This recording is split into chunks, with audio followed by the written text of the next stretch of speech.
empat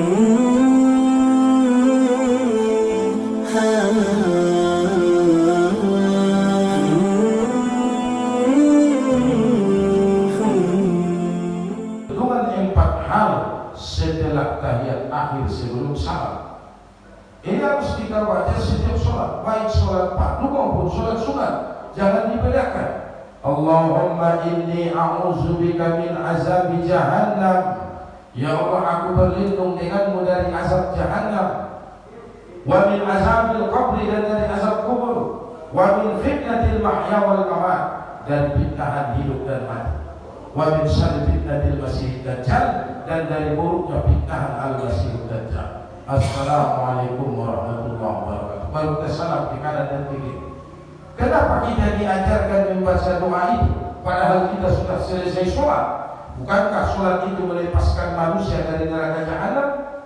Maka untuk itu Bapak sekalian, sholat yang kita lakukan adalah bentuk penghambaan kepada Allah. Namun doa yang kita ucapkan di akhir sholat setelah tahiyat akhir itu adalah doa pengharapan kita.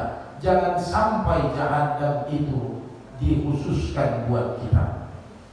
Ini yang kita doakan setiap selesai tahiyat akhir sebelum kita mengucapkan salam. Wala yughni anhum ma kasabu syai'an, kata Allah. Tidak bermanfaat apa yang mereka kerjakan, yang mereka usahakan itu jadi sia-sia. Dia berbuat baik, dia ini terkenal baik, kalau dia tidak beriman semua pekerjaan itu sia-sia.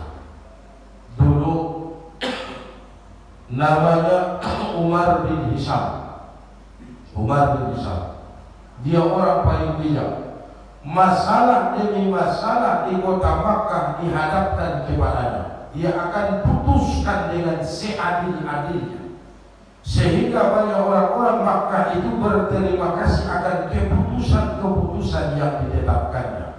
Maka orang Makkah pun menyebut namanya dengan Abul Hakam, bapak yang sangat bijak, bapak paling bijak. Itu nama dan gelarnya, Abul Hakam, bapak paling bijak. Tapi karena dia menentang dakwah Rasulullah, tidak beriman kepada dakwah yang dibawa oleh Nabi Muhammad, nama itu berubah menjadi Abu Jahal, bapak paling bodoh dan goblok. Jadi kan hanya faktor kebencian. Jangan sampai hati kita ini dirusak oleh kebencian sehingga menolak kebenaran agama yang disampaikan oleh orang lain. Selama itu ayat Quran kita dengar, maka kita harus sami'na wa ata'na. Kalau ayat Allah itu kita kuasai, kita hafal, lalu kita berusaha mengamalkannya, jangan dijadikan sebagai bahan olok-olokan.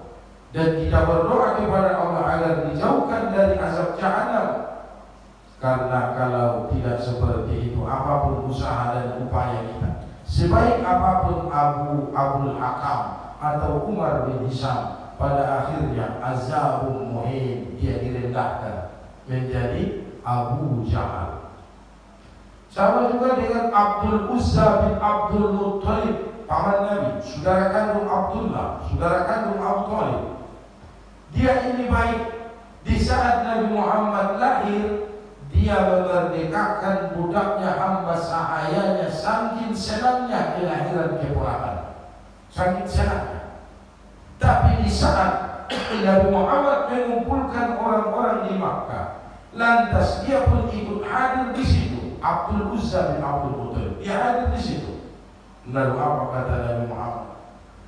Aku kumpulkan kalian di sini adalah memberitahu bahwa seandainya ada musuh di balik gunung ini, apakah kalian percaya?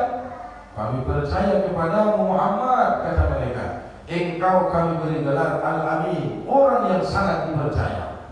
Oke, kata Nabi Muhammad, seandainya saya sampaikan kepada kalian bahwa aku adalah Nabi dan Rasul yang menyampaikan, memberi kabar gembira kepada kalian, apakah kalian percaya? Celaka engkau Muhammad, kata pamannya. Maka langsung turun surah Allah, tabbat yada abi lahab. Itu kan penghinaan Allah kepada Abdul Uzza. Langsung namanya menjadi Abu Lahab, diabadikan pada surah Allah. tabbat yada abi abi fata ma aghna anhu maluhu wa ma kasab. Apa yang dia usahakan itu tidak bermanfaat, tidak berguna. Maka untuk itu Bapak Ibu sekalian, jangan sampai iman ini hilang dari kita. Hanya itu yang paling berharga dalam hidup ini, iman. Orang sebaik apapun kalau tidak beriman itu sia-sia.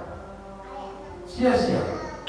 Laisa birru an tuwallu wujuhakum qibala al-masyriq wal maghrib, kata Allah. Bukan kebaikan seseorang ke timur ke barat. Maksudnya dia rajin melihat orang, dia rajin silaturahim, tangannya ringan membantu orang lain. Walakinnal birra man amana billahi. Tapi kebaikan itu adalah orang yang beriman kepada Allah. Jadi dengan beriman kita sudah termasuk orang baik.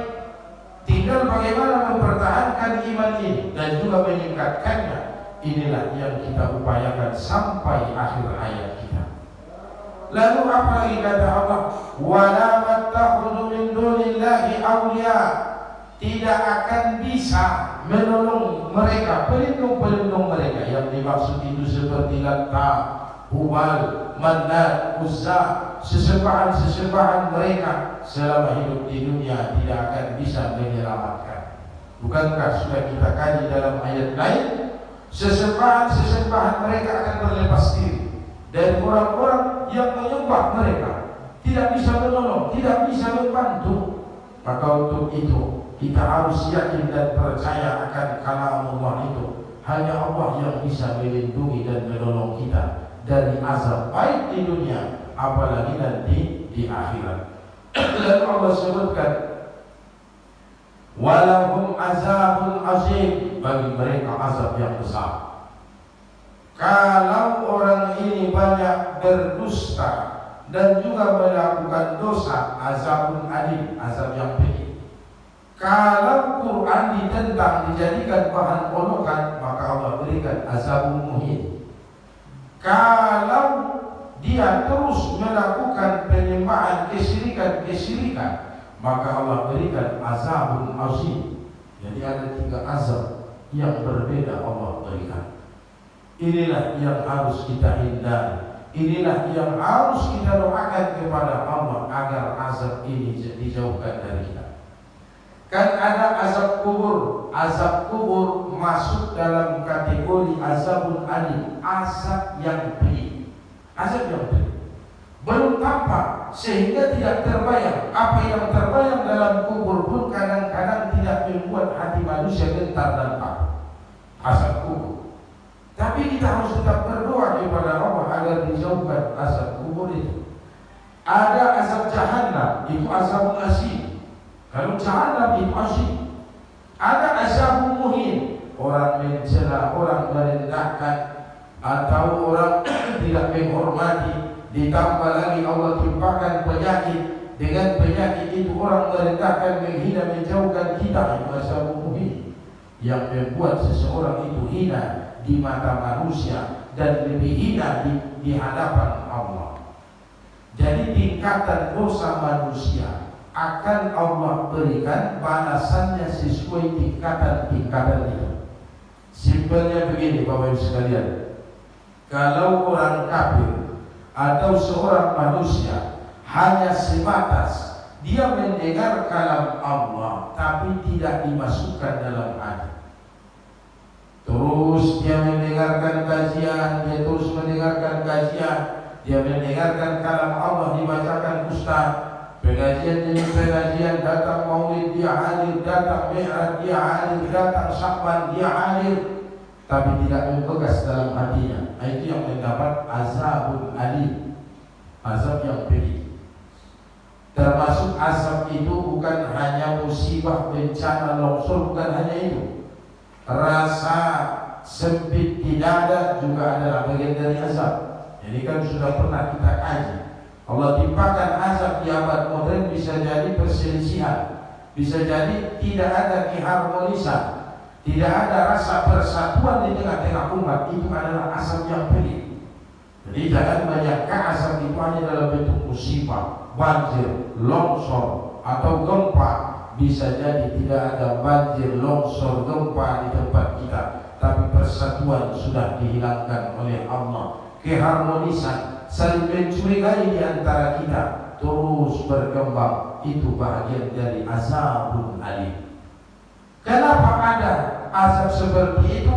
Karena kita banyak mendengarkan kajian kalamullah, firman Allah, tidak membekas dalam hati. Itu yang dimaksud oleh Allah pada surah Al-Jasiyah ayat 8 tadi. Lalu yang kedua, kalau seseorang mengerti agama, paham syariat, atau sedikit saja dia hafal ayat Quran, lantas dijadikan ini sebagai permainan, olok-olokan, termasuk memperjualbelikan, menyenangkan hati pejabat, menyenangkan hati orang lain, ia putar balikan ayat-ayat Allah itu, maka Allah berikan kepadanya azabun muhin. Siapa contohnya? Bal'am bin Bawrah. Sudah kita baca itu ayatnya. Dia murid Nabi Musa, belajar kalamullah kepada Musa, membantu dakwah Musa berdakwah kepada kaumnya. Dia sudah hafal itu kitab Taurat, kan dalam otaknya itu kitab Taurat. Tapi karena tergoda dengan tawaran dari Fir'aun, dijanjikan harta yang banyak, dijanjikan jabatan, maka Bal'am bin Bawrah pun tergiur. Ia membelakangi semua kitabullah. Ayat Allah dalam otaknya itu sudah tidak lagi disampaikan. Ia terus menghujat Musa. Ia terus mendoakan agar Musa celaka bersama orang-orang yang mengikutinya. Allah cabut hafalan Taurat dalam otak Bal'am bin Bawrah. Allah hilangkan semua ingatannya tentang syariat. Lidahnya terus keluar, air liurnya terus menetes, lalu dia tidak lagi bisa berbicara dengan baik. Jadi yang kita sebut dengan penyakit stroke. Stroke pertama adalah Bal'am bin Bawrah. Itu kan penyakit yang menghinakan. Itu buat orang-orang yang paham syariat, mengerti agama, tahu tentang ayat Quran dan hadis, tapi dijadikan sebagai bahan candaan, dijadikan sebagai alat tukar, dijadikan sebagai menghujat orang yang tidak bersalah. Orang ini akan Allah hinakan sehina-hinanya. Kalau dia terus mengajak orang untuk meyakini, mempercayai apa yang dia paham, apa yang dia sampaikan, dia ajak orang, dia sesatkan, sehingga terus berbuat dosa dan kesyirikan, inilah yang mendapatkan azabun azim. Di dunia mendapat azab pedih, lalu Allah hinakan. Setelah mati dalam kubur diazab, di padang mahsyar tersiksa, di yaumil misal, yaumil hisab, tidak siratal mustaqim, tidak selamat, masuk ke dalam neraka abadan abidin, selama-lamanya di situ. Maka inilah yang harus kita hindari Bapak Ibu sekalian, yang Allah pesankan pada surah Al-Jasiyah dari ayat 8, 9 serta ayat 10. Semoga kajian ini bisa menambah keimanan serta ketakwaan kita, dan juga berusaha berdoa kepada Allah sembari terus beramal ibadah agar kita dijauhkan dari azabul alim, azabul muhin, dan juga azabul azim. Itu gunanya kita sholat, itu gunanya kita beribadah, dan juga termasuk mengucapkan doa perlindungan dari 4 hal setelah tahiyat akhir dan sebelum salat. Allahumma inni a'udzubika min azabi jahannam, berarti itu yang azab azim, wa min azabil qabr, itu yang azab alim, kan? Azabul qabr, wa min fitnatil mahya wal mamat, itu azab muhin. Kita masih hidup dihinakan orang, kita sudah mati tetap direndahkan, dicela, dibicarakan keburukan kita, dibicarakan orang lain. Wa min fitnatil mahya wal mamat, wa min syarri fitnatil masiihid dajjal, ini juga menghinakan kita. Maka teruslah kita amalkan itu setiap selesai tahiyat akhir sebelum mengucapkan salam. Dalam sunnah diajarkan, dalam himpunan putusan tarjih juga sudah dicantumkan. Sebelum kita tutup, apa ada persamaan diskusi atau harus disapaan, dipersilakan untuk Bapak Ibu sekalian untuk bertanya.